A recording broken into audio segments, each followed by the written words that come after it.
আমি নিন্দা করার ভাষা পাচ্ছি না।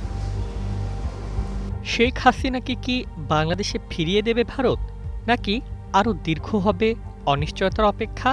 দুই দেশের কূটনৈতিক অঙ্গনে সবচেয়ে আলোচিত এই প্রশ্নের মধ্যেই এবার নিজেদের অবস্থান স্পষ্ট করল নয়াদিল্লি।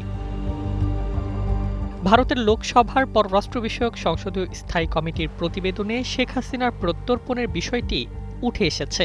কমিটির প্রশ্নের জবাবে ভারত সরকার জানিয়েছে, বাংলাদেশের পক্ষ থেকে পাঠানো প্রত্যর্পণের অনুরোধ বিদ্যমান আইন ও প্রচলিত আইনি প্রক্রিয়া অনুযায়ী সংশ্লিষ্ট কর্তৃপক্ষ খতিয়ে দেখছে। অর্থাৎ বিষয়টি এখনও পর্যালোচনার পর্যায়ে রয়েছে। এ বিষয়ে কোনো চূড়ান্ত সিদ্ধান্তের কথা জানানো হয়নি। নগদ নিয়ে এলো হার না মানা হার অফার। সর্বনিম্ন 10,000 টাকা রেমিটেন্স নগদে পাঠালে থাকছে স্বর্ণের হার জেতার সুযোগ। প্রতিবেদনে আরও বলা হয়েছে, মানবিক ঐতিহ্য ও আইনি কাঠামোর আলোকে বিষয়টি বিবেচনা করা হচ্ছে।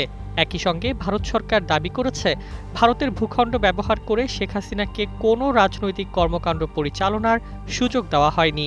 এদিকে বাংলাদেশের পক্ষ থেকে শেখ হাসিনাকে ফিরিয়ে দেওয়ার অনুরোধ একাধিকবার জানানো হয়েছে। মানবতাবিরোধী অপরাধ মামলায় মৃত্যুদণ্ড ঘোষণার পর বিষয়টি আরও গুরুত্ব পায়। সরকারের পক্ষ থেকে জানানো হয়েছে, শেখ হাসিনা দেশে ফিরলে আইন অনুযায়ী প্রয়োজনীয় ব্যবস্থা নেওয়া হবে।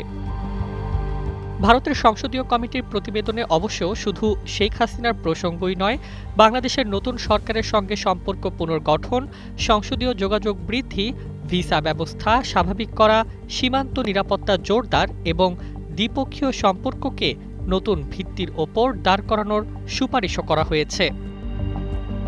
অন্যদিকে বাংলাদেশে চীনের ক্রমবর্ধমান প্রভাব নিয়েও উদ্বেগ প্রকাশ করেছে কমিটি।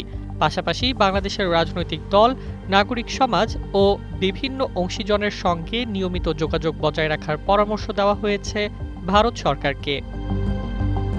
সব মিলিয়ে দিল্লির বার্তা স্পষ্ট, শেখ হাসিনার প্রত্যর্পণ প্রশ্নে এখনই কোনো চূড়ান্ত সিদ্ধান্ত নয়। বিষয়টি আইনি প্রক্রিয়ায় বিবেচনাধীন। আর একই সময়ে বাংলাদেশের সঙ্গে ভবিষ্যৎ সম্পর্ককে নতুনভাবে গড়ে তুলতেও সক্রিয় হতে চাইছে ভারত। News desk, 21 television.